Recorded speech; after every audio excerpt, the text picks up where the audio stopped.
Hey guys, if I look kind of crappy, that's because I'm sick. I've been sick for about a week now, but I'm on my way home. I shot these videos out of order. I actually flew to Colombia first, and then I went to Bolivia, and now I'm back in Colombia for a 12-hour layover. Now, coming here, I had a red-eye flight, didn't sleep at all, and now I have another red-eye flight in 12 hours. And I'm sick, so I could do the responsible thing, which would be to check into a hotel and get like a good night's sleep or good day's sleep between my two red-eye flights, or I can go to a coffee farm.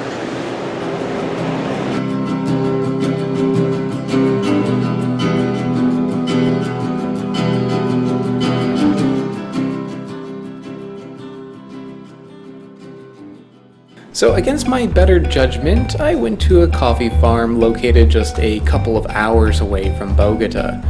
This farm was a very small operation that did their coffee processing the old-fashioned way and in small batches.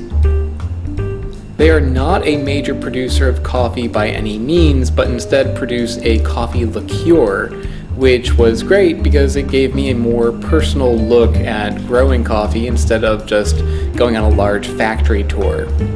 Okay. They put right here. Look at this. Okay. The beans. Just right plant here. a seed. Plant here. This is a river sand.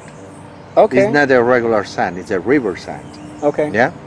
To be wet all the time, and you put there, and they grows. Al comienzo es como un fosforito. They grows like that. Very tiny. ¿no? Oh, I see. The seed actually opens up and lifts out of the ground. Here's the next phase of the growing process. So the round leaves start at the bottom. Yeah. But you can see once it develops more, you can see the round leaves there. Pointed leaves come out of the center, and it grows. Yeah. Okay. 30 days. 60. 60 days. 90 days. 90 days. And then 8 months. 8 months, you get this guy. And then they planting, and they have to wait for 3 years there to grow, to start to give the first flower, and then grows to be a green beans, the biggest, and then they change to a red ones. Okay. They got 2 years. This plantation has 2 years. You have to wait 3 years to have the first season to take off. Okay, so 1 more year. Yeah, 1 more year. And there's fruit growing. And then you gotta take coffee for 20 years from the same plant. That's not a bad deal. Okay.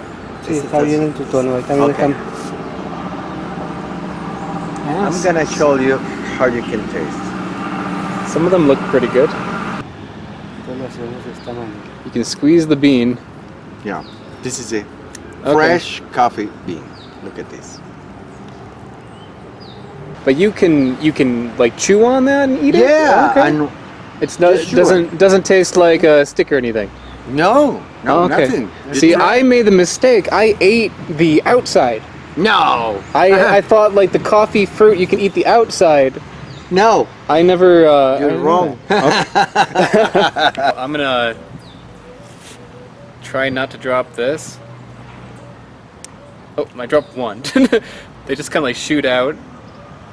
There you go. It's kind of like it's got like a little bit of pulp around it.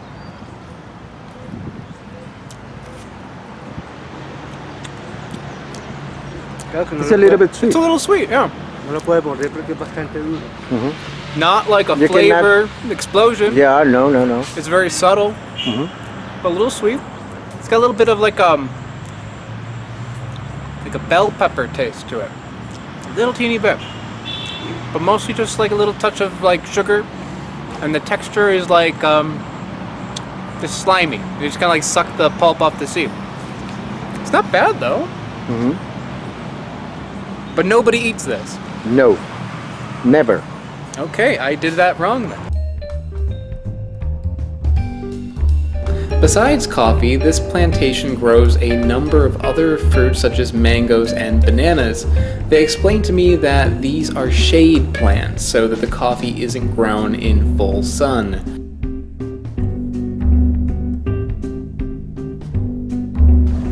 And how do they collect it? By hand or do they use a machine? No, it's by hand.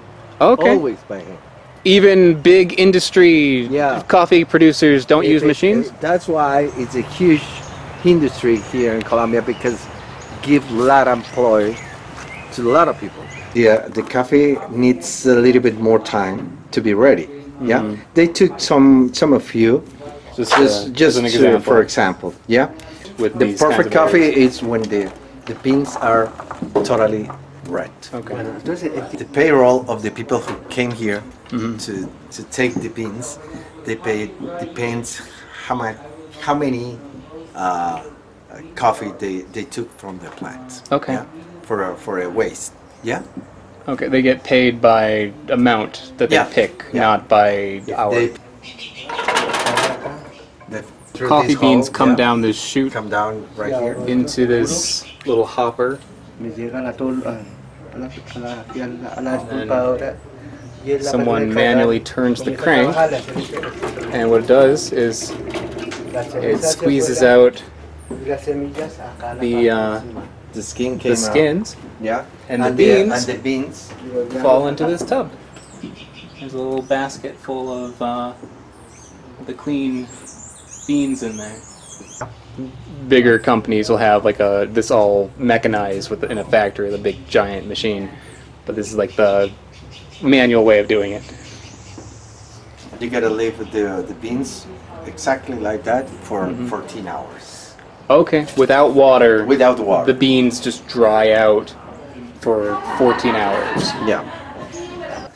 So after 14 hours of sitting here, they fill this with water to help sort it, and the beans that are bad will float to the top and they skim them off.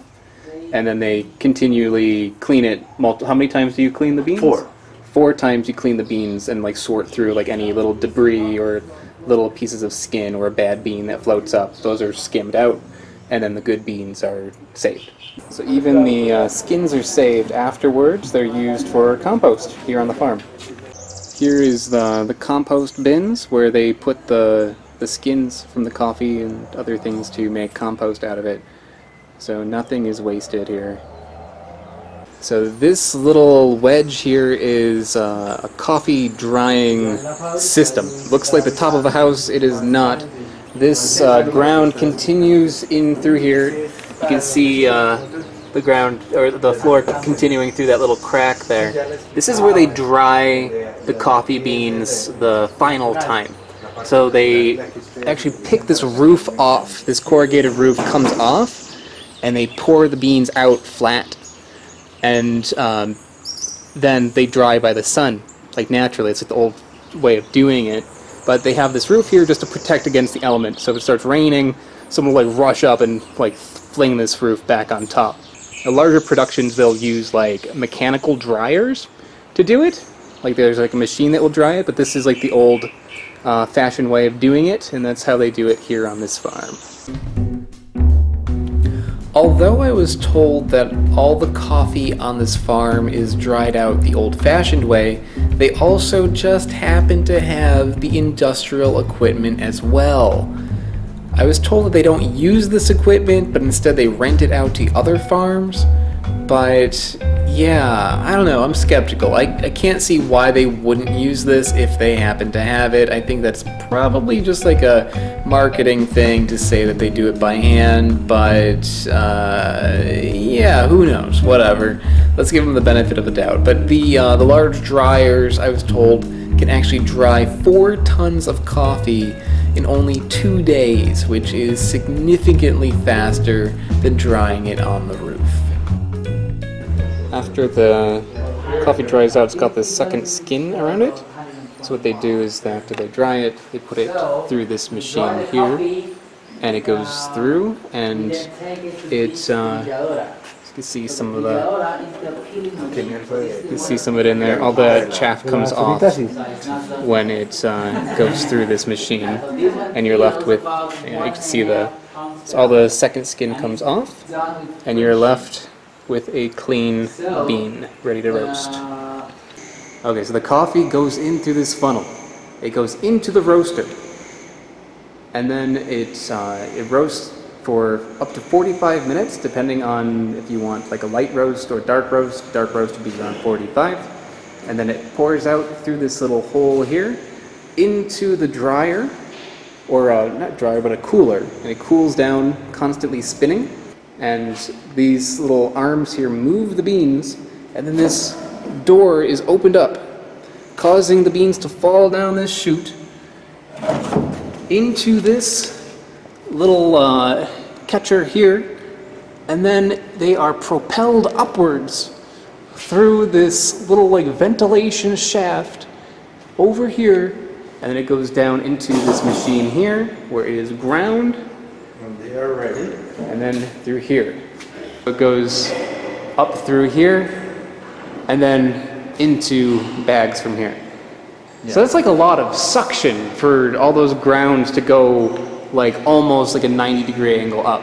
Is there like some sort of like vacuum? Yeah, they get vacuum Okay. here, there, and there. So there's like a system of vacuums that cause it to go up through these little ventilation shafts and tubes that go up through the system, and then finally down into a bag.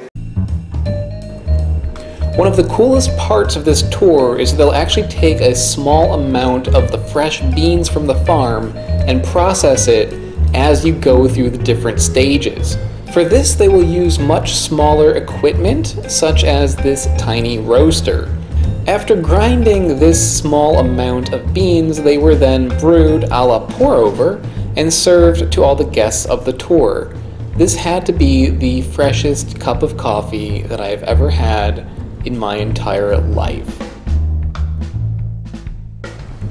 It smells really good.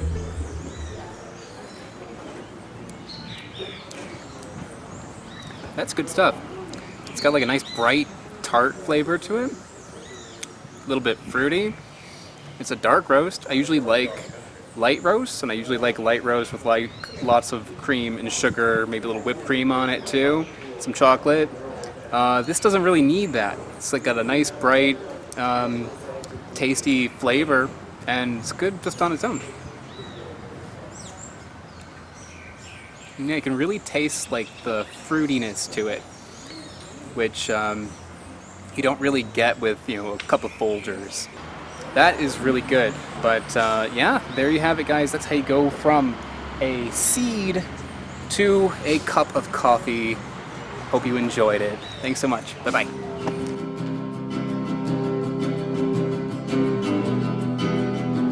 Okay, I only have 1 minute, so I have to make this fast. Guys, click the like button if you enjoyed this video. Click the subscribe button if you haven't already. Click that bell. I don't know what the bell does, but it probably gives an angel its wings, so click on it. That dislike button, don't click that one. Go to the comments, leave a comment if you have something to say. Go to this description, because in the description there is a link to my Patreon page where you can help contribute to my channel and make it grow. There's also a link to my website where you can see a backlog of videos, more information, and also you can buy a t-shirt at my website now. I want to give a special shout out to the channel Smarter Every Day. Smarter Every Day is a mega contributor on Patreon. They're really helping me out. If you like what I'm doing with fruit, check out his channel because it basically covers everything involving science. It's really interesting. Also around there should be a couple of videos right here. These are the videos to my next week's episode if it's up, and last week's episode where you can check that out. I still have 3 seconds, guys, so thank you so much. Bye-bye.